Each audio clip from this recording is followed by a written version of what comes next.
remember, like Bob Clark and Doug Campbell, they actually devoted a show. What was it called? The Lives of Fletcher Yeah, the Project? Lives of Fletcher Project.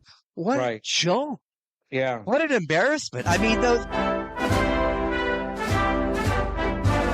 Everything is going to hell down here in Texas.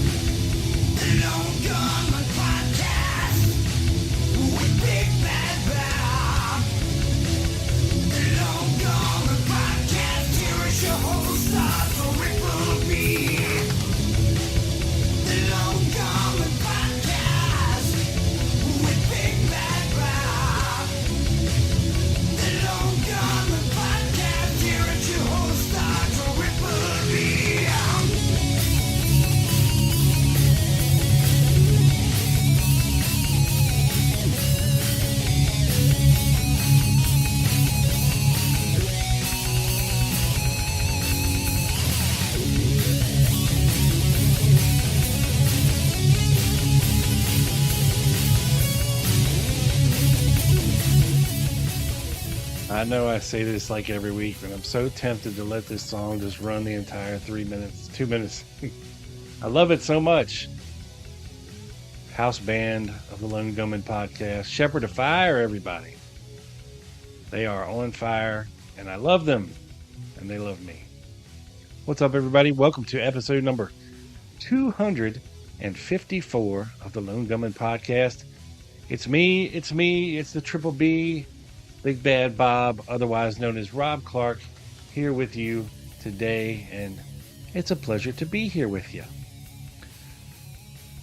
Before we get into the show today, let's hear a word from our most bodacious in the areas of the bigness and badness.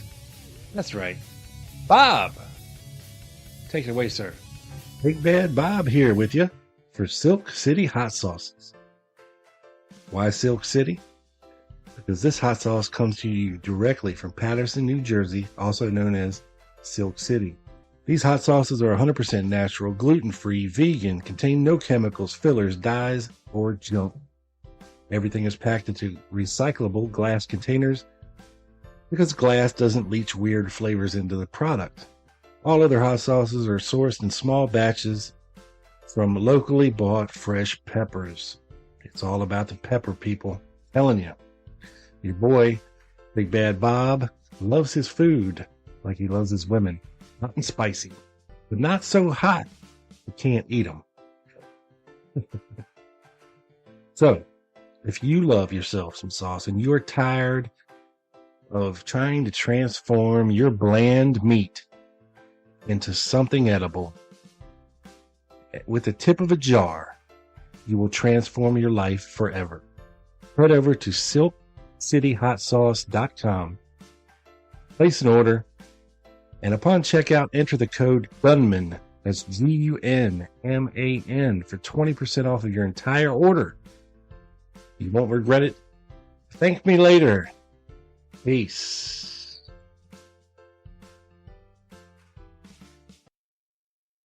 Oh, yeah. Once again, thank you to Silk City Hot Sauce for sponsoring the Lone Gunman Podcast.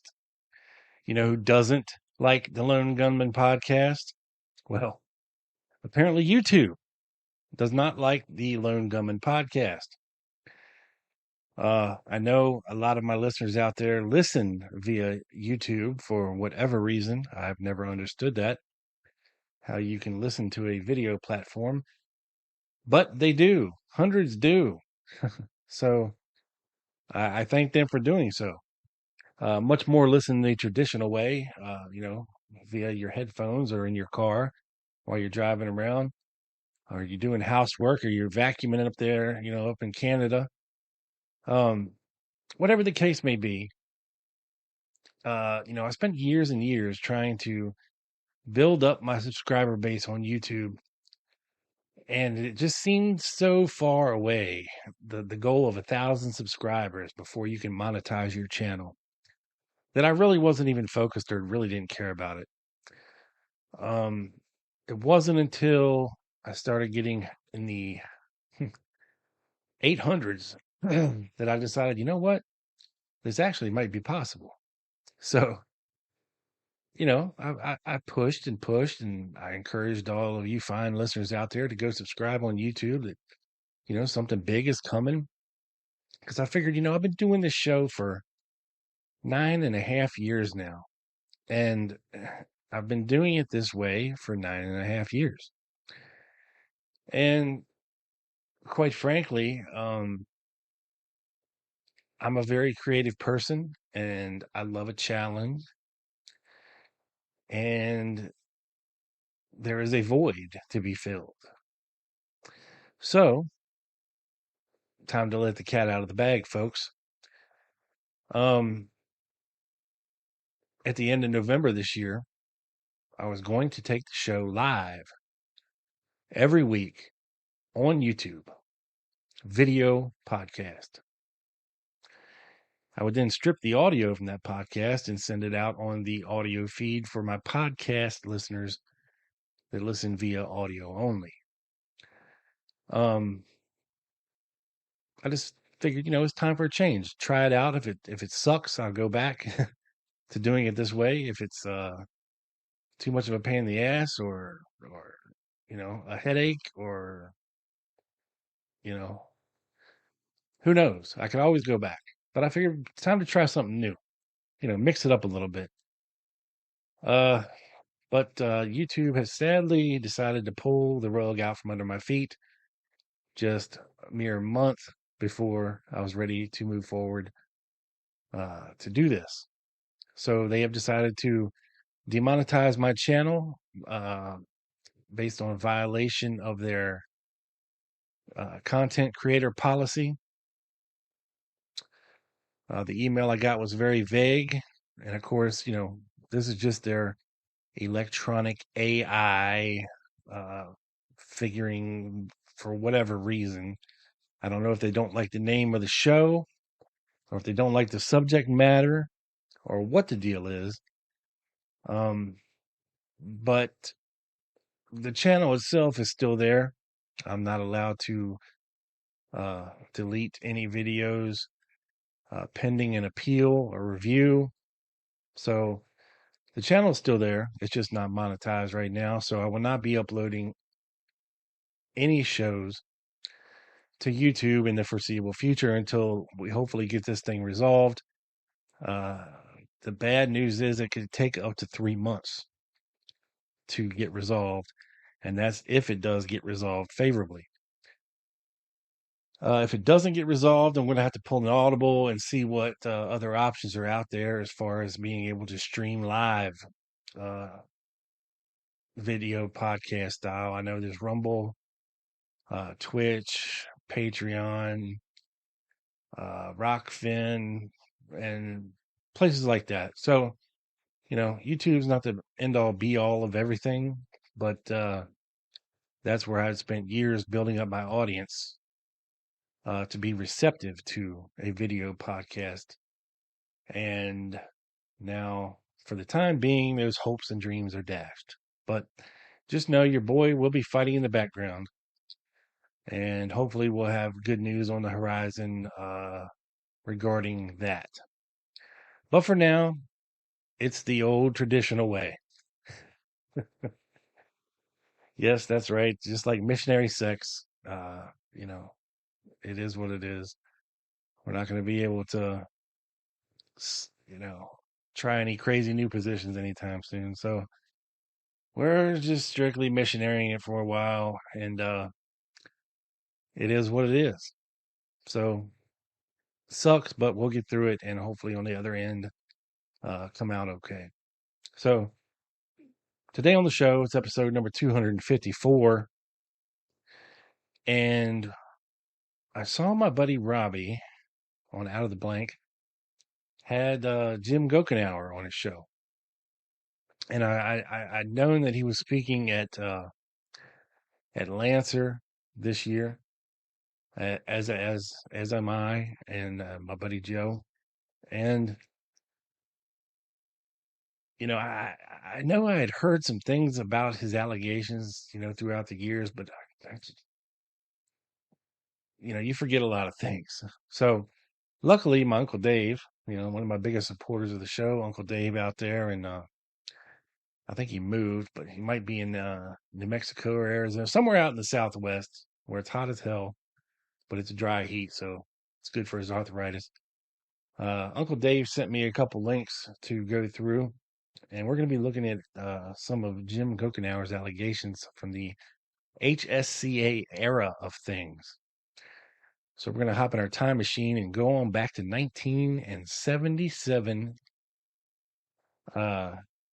May to be exact, where Jim Gochenour is interviewed by, who is this guy?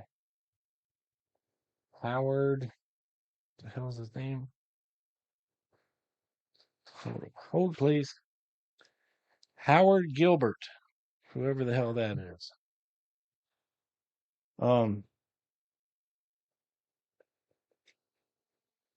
So basically, Jim Gochenour comes forth with some allegations that were told to him by a man by the name of Carver Gayton. Carver Gayton. And Jim Gochenour tells the story of meeting Carver Gayton in Seattle, Washington. He believes it was 1971, December of 71. And then he says, oh no, 1970, December of 1970. And at the time, he was going to the University of Washington at Seattle. And he says that Carver Gayton, came over to their place. And he said he was in the area and he didn't live too far from where we were. And he came over and we talked for a while. And he mentioned that he'd happened to have been an ex-FBI agent. And he's asked, did he initiate that subject? And Jim says, yes. And they say, now, prior to your conversation with Gayton, had you had any connection at all with the Kennedy assassination investigation? Gochenour says, not directly. What had happened prior to that is that I'd been talking with two people. One was a fellow who was involved in the Seattle Secret Service, and I had met him in a sort of an oblique way. And what had happened was that I was trying to get some photographs that had been taken in Dealey Plaza at that time. And I was going to make some photo silkscreen decals of them for an art project. And when I tried to locate how I could get hold of the photographs, the UPI said that I'd have to call the Secret Service. And when I called the Secret Service, I got this guy on the line named Elmer Moore, and he started talking with me.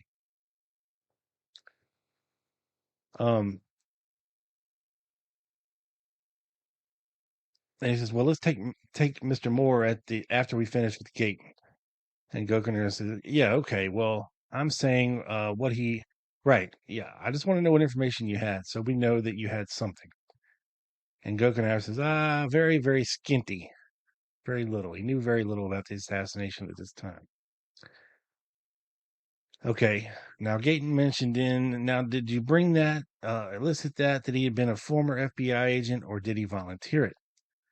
Gochenour says, no, he asked me what I was doing and what my goals and plans were, and after I told him, I said, by the way, what do you do? He said, well, I used to be an FBI agent, since he's a black guy, I said, oh yeah? Because I didn't really believe that there were black FBI agents. Okay? And he says, oh, sure it was. And we started talking, and we talked about, all the whole situation at that time. Spiro Agnew was into this thing, and we were going on about various different subjects.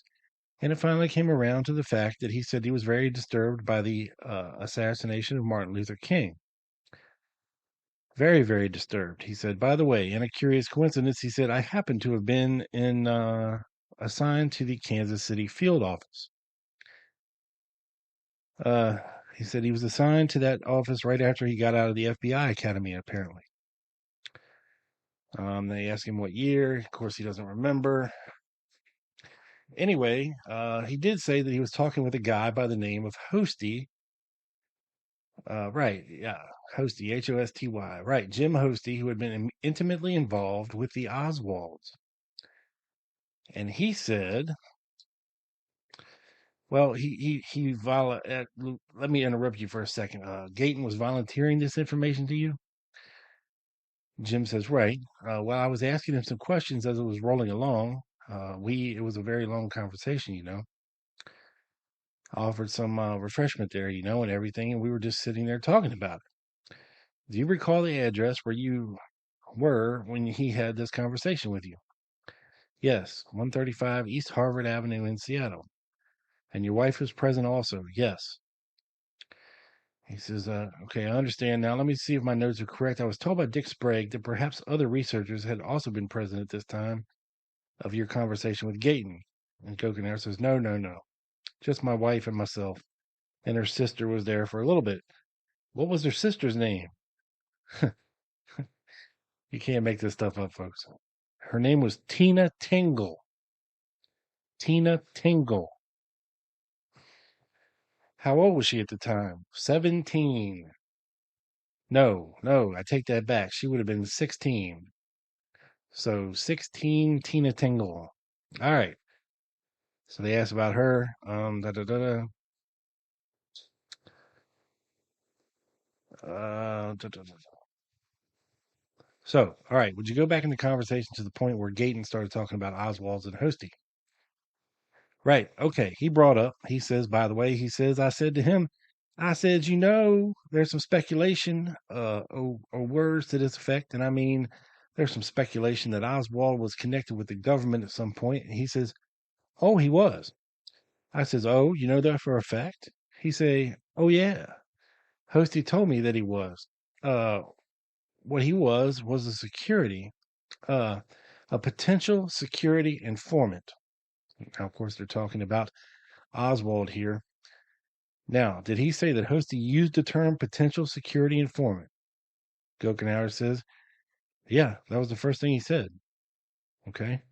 And he said that the problem with Oswald was that he wasn't doing any informing. You mean he wasn't turning in sufficient information? He wasn't doing anything, apparently. All right. He said that Hosty was irritated and he was getting pressure to find out why Oswald wasn't giving information.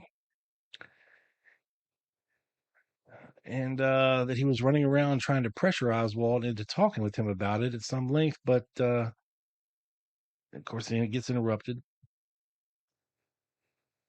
Did he, Gayton, indicate what type of information Oswald was supposed to be giving the FBI? No. Did he indicate at the time whether or not Oswald was to be paid for the information, or was he receiving money at the time from the FBI? Jim says, I'm trying to get it straight. I think that he told me that Oswald was being paid. He was being given a certain amount of money, but that Oswald wasn't. I can't remember distinctly. Oswald wasn't showing up at his drops. He wasn't leaving the kind of information at these drops that he was supposed to. And that he just simply was not communicating at all with the Bureau. Was there anything in this conversation relating to whether or not Oswald was reporting information about potential assassination of the president? No. Okay, what else was said about Oswald and Hosty? Jim says, well, apparently the reason that Hosty had talked with Gayton was the fact that Gayton had bailed him out of a ticklish situation in Kansas City. Apparently Hosty had blown some sort of a cover for some sort of surveillance, and I guess Hosty was being in a punishment situation in Kansas City to begin with, and I guess more black marks against him had been a problem. And apparently Gayton had covered up some indiscretion at a stakeout of some sort. I really don't remember the details on it. They ask him about the year this was taking place. He doesn't know. But Gayton was ecstatic about the fact that something was wrong with Oswald and that he was an informer at some level, some sort. But he wasn't talking. He wasn't giving information. He wasn't cooperating. And apparently, Hosty's mission, or one of the things that he had to do, was to try to pressure Oswald into giving the information or talking, but he wouldn't do it. Let's go on. I felt that it was kind of interesting that he would be talking to me about it. It seemed to me, as the conversation was going along, he was getting more and more vented up that Hosty had been wronged somehow by the Bureau in the whole episode. He did say that Hosty had opened his mouth somewhere along the line, and Hoover, I guess, they have some sort of an inspection bureau or something within the FBI said, that he did a transgression there in handling the whole situation around the assassination situation. So they sent him to Kansas City as part of a punitive punishment. So yeah, we all know that. Nothing further other than the fact that he closed up the conversation by saying that he was perfectly willing to rent the apartment, or actually it was a flat to me on 23rd Street, and that he'd like to talk about it further, and he had an interesting conversation with us. So about 3 weeks later, they moved in. Okay, so apparently this Carver Gayton had rented Jim Gochenour an apartment. He even showed the House Select Committee a copy of the lease that he had hung on to prove it. And he says my next contact was probably about 3 or 4 weeks later, when he had whetted my appetite enough to start him some point blank questions, about the fact that, wow, okay, here you've told me something that's pretty startling. You're saying that, okay, Oswald was indeed some sort of informant and being paid for it. So talking about school again, I just want to hit the juicy spots.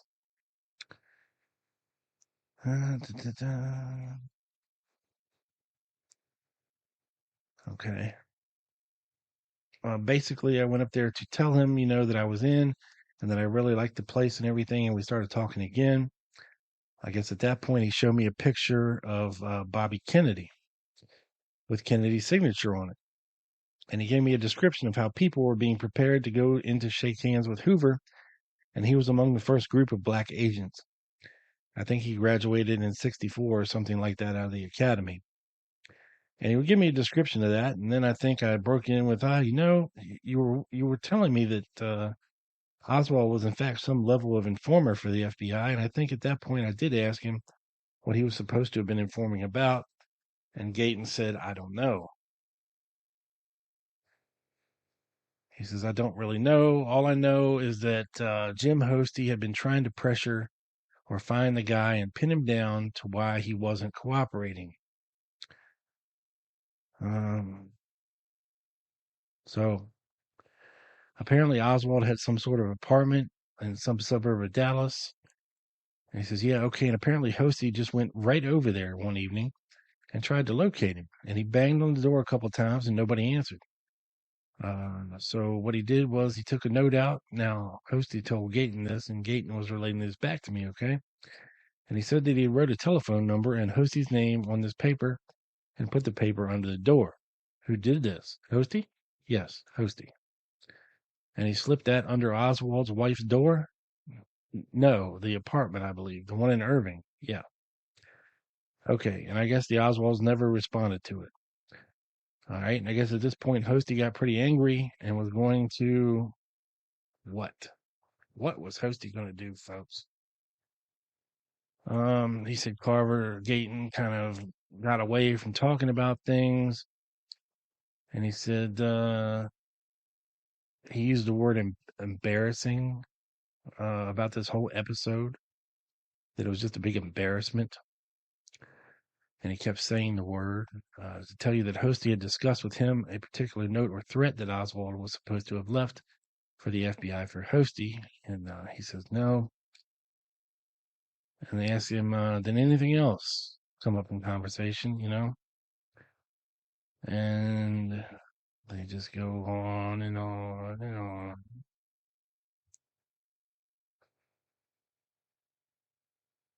About a lot of other things other than just the assassination. And I think that when it was brought up about Hosty, Gayton sort of tailed away from it, somewhat, so to speak. Okay? After that, but he did emphasize the point that Hosty was mistreated by the whole episode, and he did emphasize the point that Hosty was very, very, very, very sure and clear of the fact that Oswald was some sort of security informant. Did he ever say to you that Hosty had stated or represented that Oswald had been giving information about a proposed assassination? No, I never heard any words like that. He says, one day towards the end of the time that we were at Gayton's place, which was about a year later. I went over to his office and I wrote him a letter. He says, I think you should give this information to the congressman. And, talking about the HSCA investigation. So apparently he wrote a letter to Gayton and hand delivered it to him. In the office, I intimated to him that my wife's relatives are friends with Senator Proxmire, and that by some means, that we should really do is tell what he knows, to an official person, some sort. And in it, I went over the fact that he had told me things that had to do with Hosty, okay? The things you referred to me, yes. So basically, this goes on and on. So basically, just to nutshell all that, he became tangentially involved with a former FBI agent named Carver Gayton, former black FBI man, one of the first in the 1960s. And he told him he had been stationed with Hosty in Kansas City, and Hosty had told him that Oswald had been a potential security informant, paid by the FBI for information, but not giving up any information. So that's interesting. Now let's take a look at some of the things that Jim Gochenour said about Secret Service agent Elmer Moore from the same interview.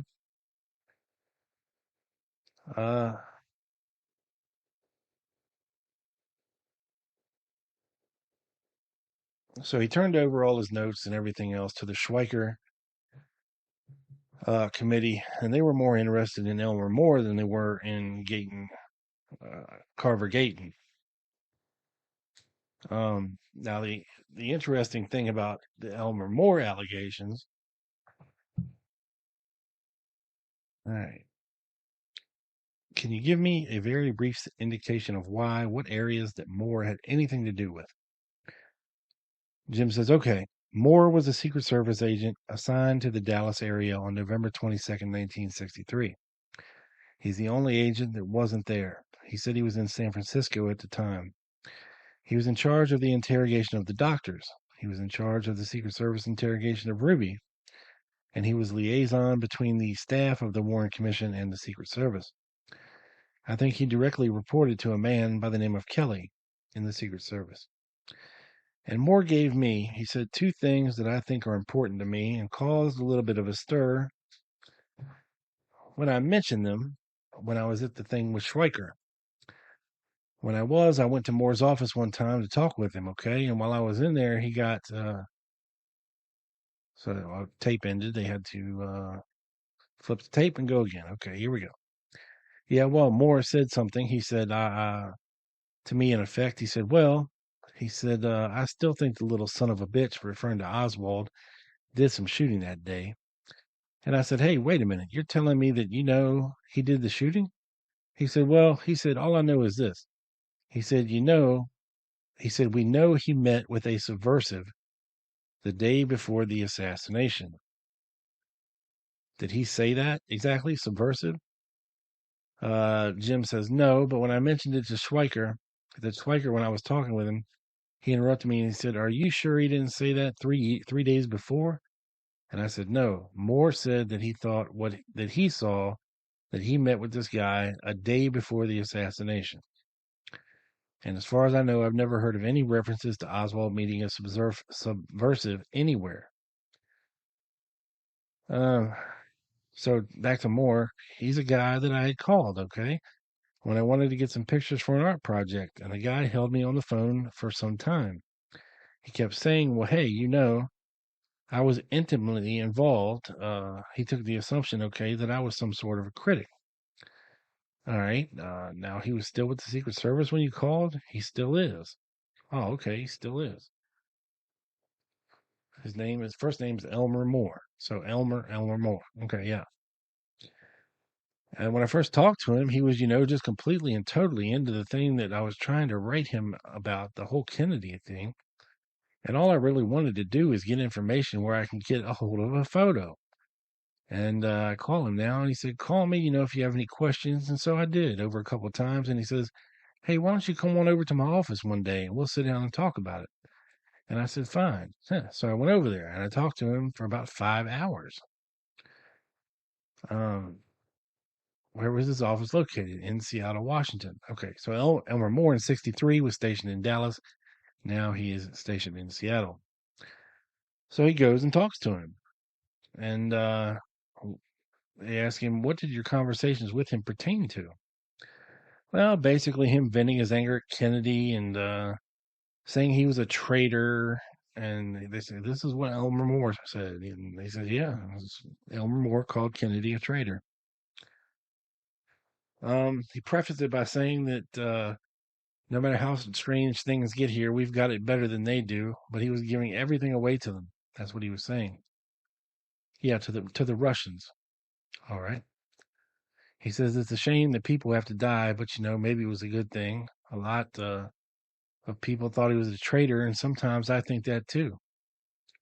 Jim Gochenour says. And then he went on to say that, one of the things that was pretty impressive to me was the fact that while I was talking to him, he said, we had to do what we were told in regards to, the way they were investigating the assassination, where we get our heads cut off. Did he say who told him, who gave the orders? No. Did he explain what he meant by getting his head cut off? No. But he certainly was shaking at the time. He was, he went to and fro. He said, okay, let me explain that when I talked to him, it was on May 7th, 1970. I had come over there at roughly 4:30 or so and stayed till about 8 o'clock with him. And as the evening wore along, this guy got more and more. In fact, he was scaring me. He was giving, his speech mannerisms was getting pretty violent, okay? Well, did you think it was odd that he was being this candid with you as a complete stranger? Completely. To tell you the truth, if I were to all put it into words, I'm very amazed by the whole series of events. This was at the Secret Service office that you met him in, right? Yes. Was anyone else there? No. What else did he have to say about Kennedy? Well, he told me this. He said that he had badgered Dr. Perry into changing his testimony. He did not feel good about that. Him being Moore? Yes. Moore talked to Perry and I guess really laid it on the poor guy.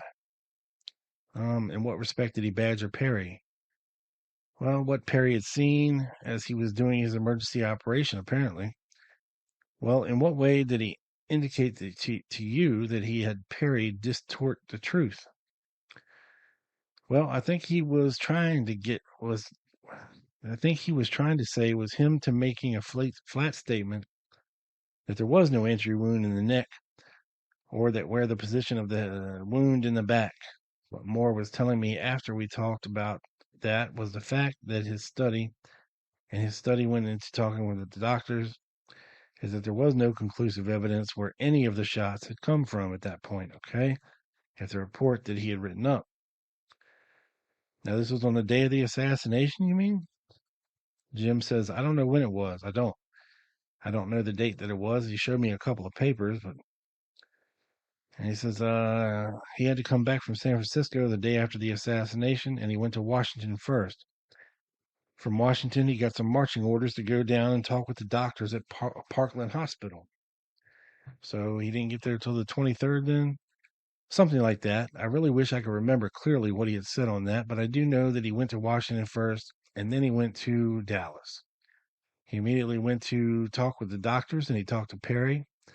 And apparently he told me that there was one thing that he did during the whole thing that he didn't have a very good feeling about, which was the way he put it, badgering Perry. So, trying to think of any more of the good stuff. When everything started to get heated was when I asked him, were you really in San Francisco that day? And he really blew up. He started screaming. He came out of that phrase I told you I did everything. How'd he put it? I did everything I was told. We all did everything we were told. Or we get our heads cut off.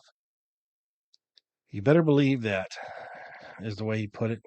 Then he launched into this whole thing about Kennedy dealing with the wrong way with the Russians, and he felt that he had been a traitor to them. Was there anything else in your conversation with Moore that related to the assassination or anything that Moore did? Well, he drove me home. He offered to drive me home, which was, at that point, I was not in such good shape. I said, okay, drive me home. And as we were driving along, he says, I don't know. Maybe Oswald didn't act alone. He says, I guess we'll never know because he's dead.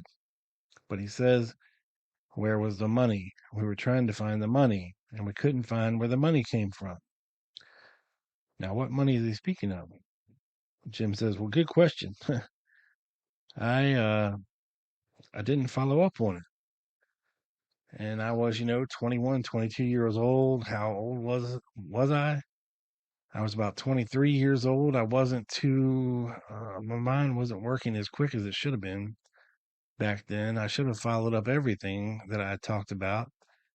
I've gone over this with my head a number of times, but I do remember him saying something to the effect that, well, we couldn't find the money, so we had to leave it alone, or something to that effect. Talking about the money. There was something about a Marina Oswald trust fund. I don't know how that came up, but I remember him saying, well, we know there was a Marina Oswald trust fund. And then he said something to the effect about, well, we couldn't trace the money. Now, Oswald may have accepted with others or acted with others, and maybe there was a good possibility he did, but he's dead now, was the way he put it. I see. So he didn't have any other substantive information. No. Then he goes on to ask him about the Schweiker committee, yada, yada, yada.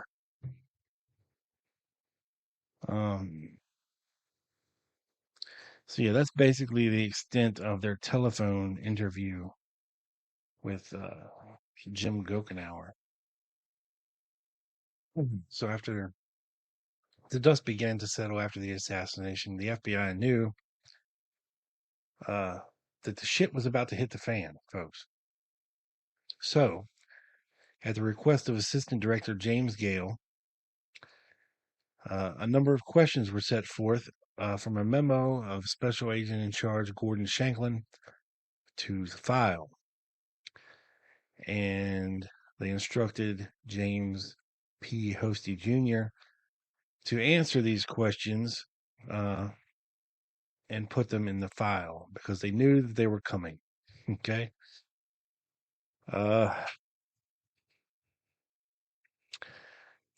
Now, I don't have the questions, but I do have Hosty's answers to these questions. So, number one, the Dallas office did not recommend Oswald for the security index during the period that he was in Dallas because the subject's activities while in Dallas did not appear to fit the criteria for the security index as set forth in the manual of instructions. So the question probably was, why wasn't Oswald on the security index? That's his answer. Number two, the case on Marina Oswald, that's right, Marina Oswald, was opened on a specific recommendation of this writer on July 19, 1962, at which time it was noted that she fell within the criteria of the SOBI program, Manual of Instructions 105-E. By letter to the Bureau dated July 25, 62, Bureau was advised on a UACB basis that in view of the pending investigation on Lee Harvey Oswald, this case would be put in a pending inactive status to be reopened at a later date for consideration or advisable action. This case was reactivated, and in March of 1963, it was determined that the Oswalds had just moved from their apartment on Elsbeth. It was determined that Lee Oswald had been drinking to excess and had been beating his wife on numerous occasions. There had been many complaints from other tenants concerning this. The Oswalds were located at another location on West Neely Street, and a letter was sent to the Bureau advising the status of the case. Upon careful review of the Manual of Instructions, it was noted that it would be necessary to utilize a friend or sponsor of Marina Oswald for interpreter, and that the atmosphere of the interview would have to be conducted in such a manner as to not cause any undue emotional stress or strain on the person being interviewed. In other words, they didn't want to piss Marina off while they asked her questions. In view of the reported marital difficulties between the Oswalds, it was decided to wait a suitable period to determine whether the domestic situation had been sufficiently clarified, so as to permit a proper interview as desired in Section 105E of the manual. Upon recontact of the subject in May, it was determined that the subject had moved, leaving no forwarding addresses. Later, when the subject was determined to be in New Orleans, this case was transferred to the New Orleans office. Dallas office obtained the forwarding address of Marina Oswald on October 28, 63, and on October 29th verified her residence at the 2515 West 5th Street, Irving, Texas address. One of the primary purposes of the interview of Mrs. Ruth Payne on November 1st, 63 was for the purpose of laying the necessary groundwork for an interview of Marina Oswald.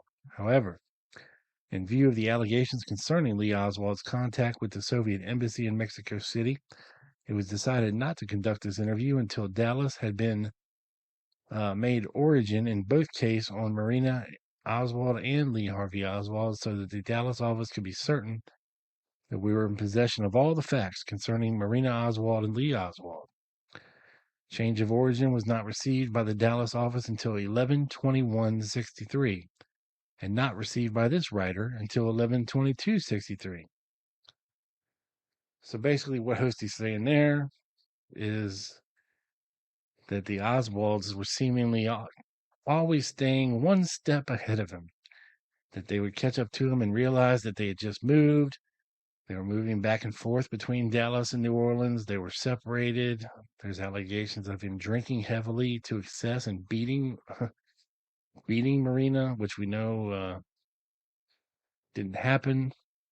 Oswald didn't drink, so I'm not sure where all this is coming from. And answers to questions 3, 4, and 5 is the same answer, and that answer is this phase of the investigation was handled solely by former Special Agent John Fain. Number 6, in accordance with SAC Letter 62480, results of investigations in espionage and nationalistic tendency cases may be recorded in memorandums to the SAC. It should be noted, following the submission of the Dallas letter to Bureau March 25, 63, such a memorandum was placed in the file covering the investigation conducted in Dallas in May of 62. Also setting forth leads to contact relatives and neighbors within the Dallas-Fort Worth area. It should be noted that subsequent investigation has determined the subjects left the Dallas area in May of 63. In July of 63, the New Orleans office determined that the subjects were residing in the New Orleans division and the origin was changed back to New Orleans. After it had been determined that the subjects had left Dallas, the lead to determine Lee Oswald's employment appeared unnecessary at the time. It should be noted that the subjects were not active in any subversive organizations at this time and had nothing to arouse any undue interest. The sole purpose of the investigation at this time was to locate and interview Marina Oswald in accordance with the 105E Manual of Instructions. So again, I've been telling you this for many years. The FBI were much more interested in Marina Oswald and what she was doing than Lee Oswald and what he was doing. Number 7, after Marina Oswald moved to the New Orleans office area and serials furnished to that office, it was left to the discretion of the New Orleans office how and when Marina should be interviewed. Number 8, on November 1st, following the interview of Mrs. Ruth Payne, a teletype was sent requesting a change of office of origin from New Orleans to Dallas. The Dallas police had previously received information that Oswald had been in contact with the Soviet embassy in Mexico City. For this reason, the Dallas office was awaiting a change of origin so that the Dallas office would be in possession of all information before attempting an interview of the subject. It should be noted until such a time as our origin was changed, the Dallas office could not be sure that we were in possession of information, and it was felt until such a time this was certain, any interview would be decidedly premature. Number 9. The information that Oswald subscribed to the Worker on 9/28/62 was received prior to the time this case was assigned to the writer, and it was initialed for file when the case was closed. This case was not reopened to the writer until March 25th, 1963, at which time this information was reported. Number 10. The info concerning the whereabouts of Lee Oswald was obtained in the late afternoon of November 1st, 63, a Friday. This writer did not return to Dallas until after 5 p.m. All security information must go registered mail. There is no registered mail sent out of Dallas after 4 o'clock on a Friday and before the following Monday. So this airtel was rough drafted on 11/1/63, but could not be mailed until 11/4/63. 11. The Dallas office received the WFO communication, RE contact with the Soviet embassy in D.C. on 11/22/63. 12. The Dallas office determined on May 27th, 63 that the subjects had moved. Subsequent investigation reflects that they had actually moved on May 11th, 63 to New Orleans. 13. The information concerning Oswald's contact on 4/21/63 with the Fair Play for Cuba Committee was not received by the Dallas office until July 1st, 1963. The New Orleans office was in receipt of the interrogation.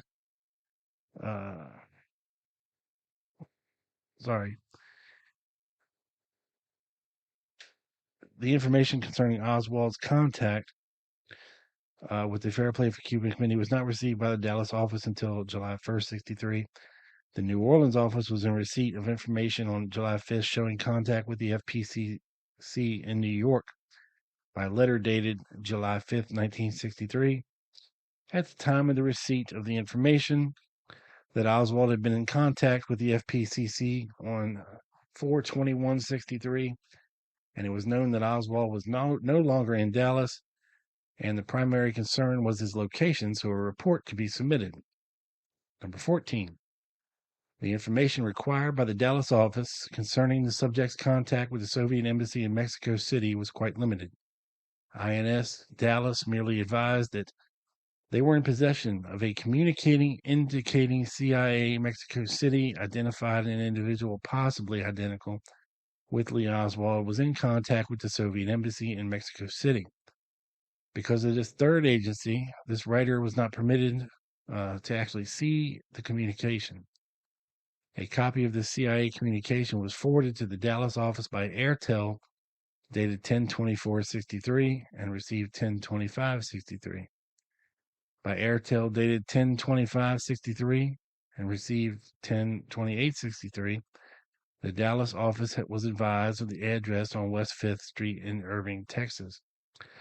On 10/29, it was determined that this was the residence of Ruth Payne and that Marina Oswald was staying there. On October 30th and 31st, background investigation was conducted on Ruth Payne to determine whether or not it would be feasible to approach her. On November the 1st, 63, Ruth Payne was approached and subject Lee Oswald's whereabouts was determined, and the New Orleans office had all pertinent information.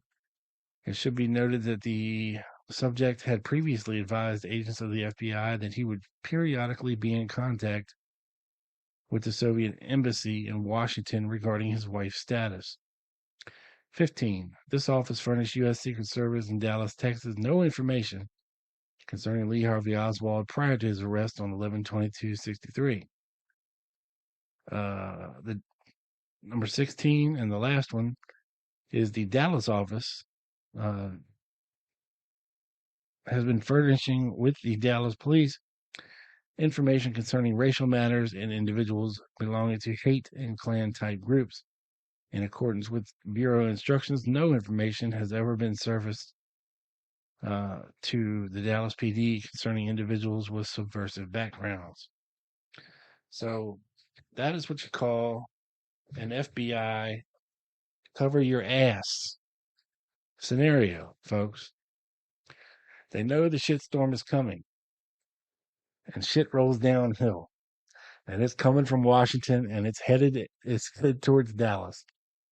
And poor James Hosty is at the bottom of the hill, squatted down with a catcher's mitt, holding it out, getting ready to try to catch this gigantic ball of shit that is aimed directly at him. Now, if you remember a couple months ago, I found and read to you the complete list of FBI punishments and censures and demotions and all that jazz that J. Edgar Hoover doled out to his agents concerning the clusterfuck known as Dallas pre-assassination. And we know what happened to Hosty. You know, he got, I believe he got suspended for a little while and then he was moved. So after the dust settled, the Warren Report comes out, and on October the 5th, 1964, the United States Department of Justice, Federal Bureau of Investigations, on October the 5th, 1964, this personal memorandum is sent to Mr. James Hosty, Jr., Federal Bureau of Investigation, Dallas, Texas. Dear Mr. Hosty, further consideration has been given to the facts relating to your handling of your duties in connection with an internal security case which was assigned to you in the Dallas division, and it has been determined that your shortcomings in this matter were most reprehensible. An unwarranted delay occurred on your part in reporting certain important information, and the investigation you conducted in this case was completely inadequate, like your penis. I added that last part. Your failure to conduct an interview of the subject's wife was inexcusable, and your judgment with respect to this phase of the investigation was very bad. In addition, it should have been apparent to you, in view of certain information developed, that the subject required a status which would have ensured further investigative attention. Furthermore, during subsequent testimony regarding the case in question, you have made certain statements which were entirely unprofessional and inappropriate. In view of the above, you are being suspended without pay from the close of business October 6, 1964, to the close of business November the 5th, 1964, and placed on probation afterwards. It will be necessary for you to carry out your future assignments with greater efficiency and more consideration for the Bureau's interests if you are to continue with the service. The Federal Salary Reform Act of 1962 provides that before a within-grade increase can be granted, a determination must be made that the performance of the employee is at an acceptable level of competence. Although you have completed the required waiting period for such a salary increase, it is not possible to make a favorable determination regarding your competence at this time in view of the circumstances set out above. Very truly yours, J. Edgar Hoover. P.S. Have fun in Kansas City, asshole. Oh, no, I had the P.S. That's quite clearly a ruler smacking finger memorandum there to James Hosty, who was suspended for a month without pay and then promptly shipped off to the shithole known as Kansas City, Missouri.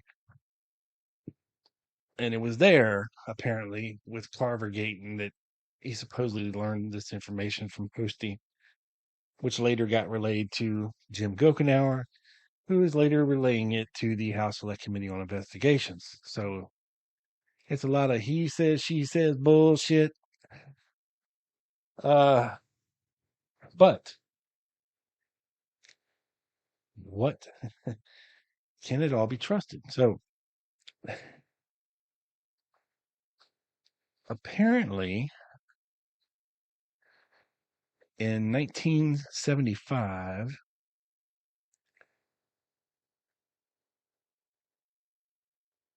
the Senate Subcommittee on Civil and Constitutional Rights interviewed James Hosty Jr.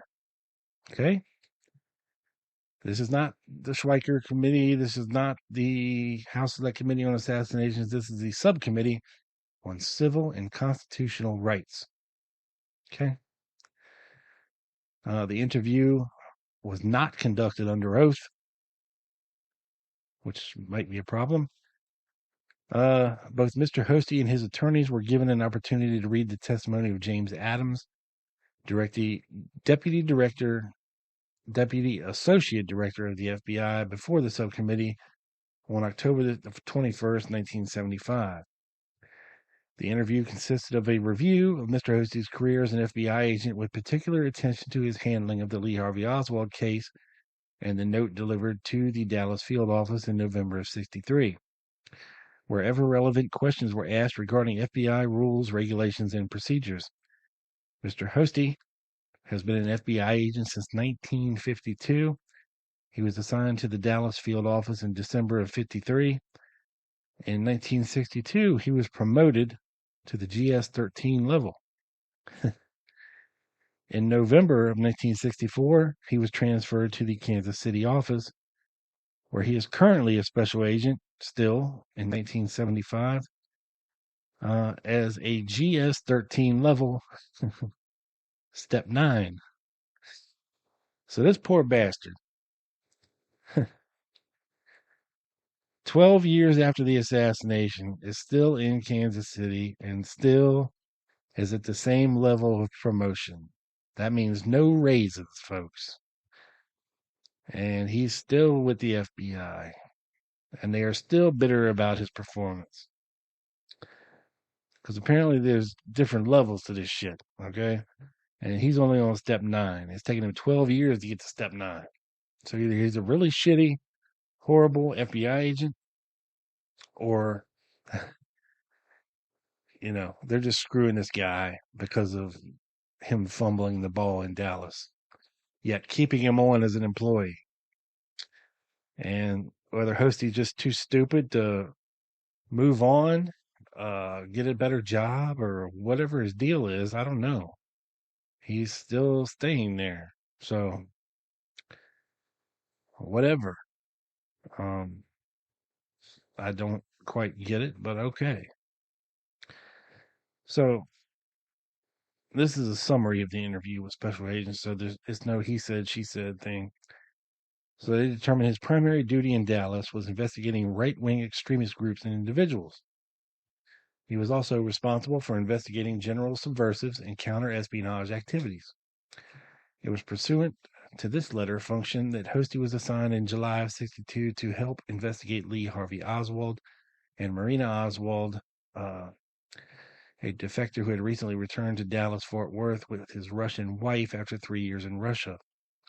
The assignment was given to Hosty by his immediate supervisor at the time, Special Agent Kenneth Howe. Inquiries had come to the Dallas field office from Special Agent John Fain of Fort Worth regarding Oswald's INS records. Hosty obtained the information from the INS service office in Dallas and passed it along to Fain. Following routing checks on Oswald, Fain closed his file in late 1962. Oswald's wife's case was still pending because she had not been personally interviewed. Oswald himself was interviewed by Fain in June of 1962 in the Fort Worth office. So Fain did his job, then passed the football to Hosty, who fumbled time after time after time. In late 1962, Hosty went to interview Oswald's wife Marina, but decided against it because of apparent domestic troubles. Okay. Finally, in November 1963, Hosty relocated Oswald in Dallas, following a lead from the New Orleans office. Hosty himself had had no personal contact with Oswald prior to November 22nd, 1963. He did talk to Mrs. Oswald on one occasion, and that was on November the 1st, 1963, When he went to the house of Mrs. Ruth Payne, he saw Mrs. Oswald again on November 5th when he went back to the Payne home but did not speak to her.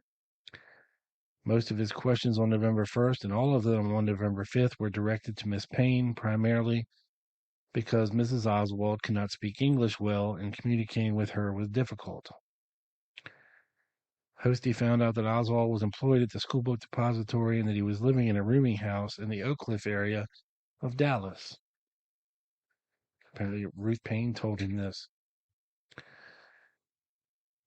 Mrs. Payne did not have an exact address. She also told Hosty that Oswald had told her that he was a Trotskyite Marxist. Okay. It just goes on between trying to go back and forth between New Orleans and Dallas. And then they go into the note a little bit. What exactly did the note say? It was basically not a threatening note, not a bomb threat. According to Hosty, who only recalls reading the note once, the note was a one-page handwritten letter criticizing him for trying to talk to Marina and threatening to take action against the FBI if Hosty did not stop bothering her.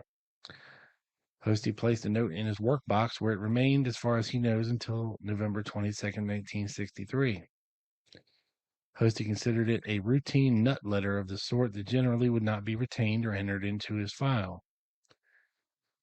So, it wasn't anything crazy. It was just a, hey, leave my wife alone type letter.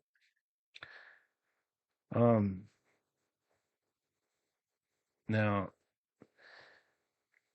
he was called into the office on November 23rd, which is the morning after the assassination. And his supervisor, Hal, told him that Special Agent in charge Shanklin wanted to see them in his office on the 12th floor. So they both went up there, and in substance, Shanklin stated that Oswald was dead and there would be no trial. He directed Hosty to, quote, get rid of these, handing him the note and the original and a copy of the memo Hosty had prepared at Shanklin's direction 2 days earlier. Hosty started to tear up the documents and Shanklin told him to, quote, get them out of here permanently. Hosty left the office, tore up the documents, and flushed them down the toilet, which is what he calls get them out of here permanently referred to. The subject of the note never came up again to Hosty's knowledge until July of 1975 when its existence was reported in the Dallas Times-Herald. So, interesting stuff there. So yeah, in November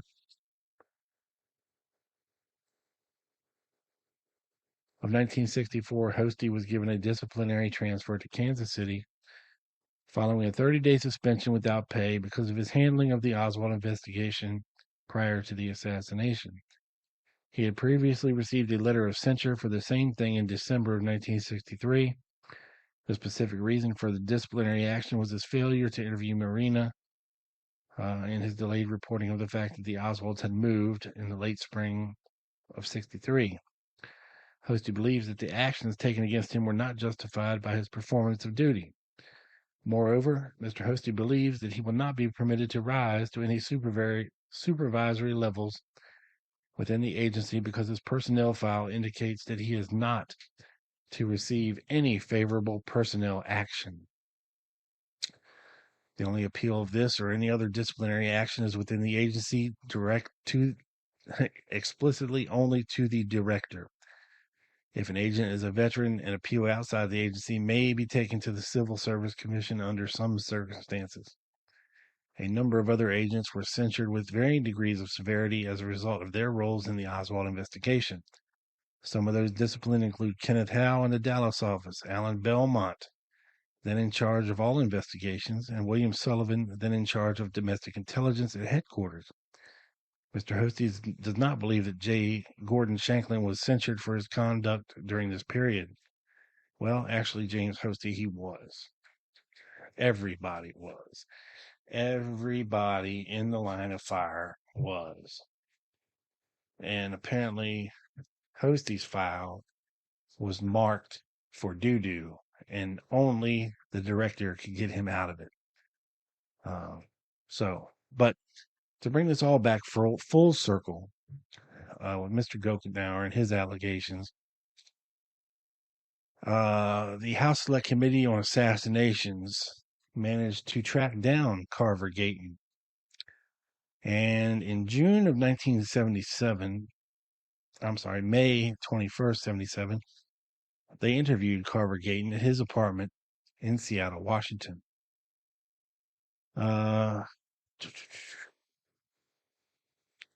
He is presently terminating his employment with the University of Washington at Seattle, and he plans to teach at Florida State in the fall. Gayton was polite but guarded. He impressed as a very intelligent man, but one who was not about to admit that he heard or said anything derogatory about the FBI. Gayton was to be interviewed about alleged conversations that he had with James Hostie in Kansas City when they were agents together. An informant, James Gochenour, see separate memo and transcript, had stated that while at the University of Washington, he rented an apartment from Gayton and they discussed JFK and James Hostie. Gochenour stated that Gayton had said that Hostie told him that Lee Harvey Oswald was a paid FBI informant and that he had failed to make a drop or get information, and thereafter Hostie went looking for him. Gayton admitted talking with Gochenour, but says he is somewhat of a flake and was an assassination buff when they met in Seattle. Gayton denies telling Gochenour anything other than that he knew Hostie in Kansas City. Gayton denies that Hostie ever told him anything at all about LHO, and certainly not that LHO was an FBI informant or agent. Gayton gave an affidavit to the church committee. The only thing Hostie told Gayton about Lee Harvey Oswald was that the file had been closed and that Hostie had reopened it trying to develop some information but had been unsuccessful. So, according to Carver Gayton, to House Select Committee investigators Howard Gilbert and Jack Moriarty,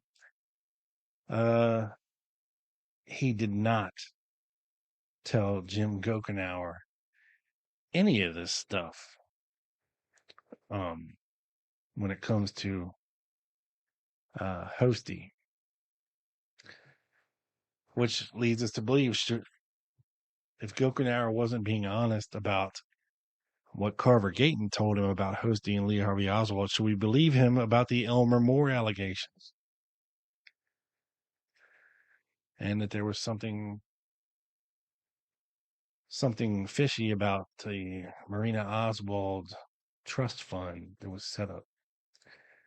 You know, we watched Robbie's interview with Jim Gochenour, and he said that Elmer Moore told him that if you want to get to the truth of the case, follow the money. Somebody needs to really do some investigating on James Herbert Martin, Marina's agent after the assassination, and into Marina, and that maybe it would lead them somewhere. Well, we have done, in fact, just that. So, folks, if you haven't yet, but you're thinking about going to Dallas and you're thinking about going to Lancer, even if you can't go, you can still watch virtually. Let's go to jfklancerpublications.com and figure it out. Make your plans, buy your tickets, and you will see first, before anybody else does, your boy, the Triple B, Rob Clark, and his buddy, faithful listener and sidekick, Joe Borelli's presentation on the Martinses. You're not going to want to miss it. It's going to be a banger, and you can only hear it at Lancer first. So head over there and make your plans now. And like I said, sorry for the time being, nothing's going up on YouTube. So check other social for more information moving forward. Anyway, that's about it for this week, folks. Your boys had enough good news and bad news for 1 week. So moving on, looking not backwards but forwards. That's where we're headed. That way, folks. We're headed that way. That over there. Forward. Don't look back. No rear view mirrors here. Only side view and windshields. That's it for your boy. Until next time, folks. Peace.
From the 18 bullet, Kennedy apparently shot in the head.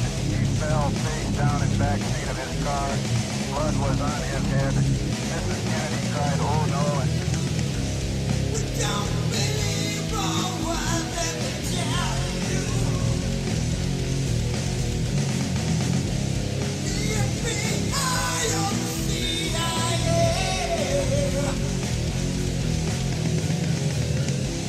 The media and the lies that they tell you. The big event that killed JFK.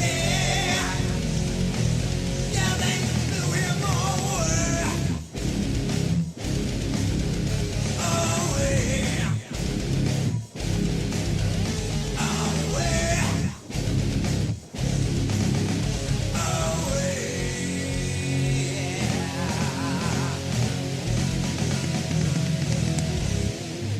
I'm just a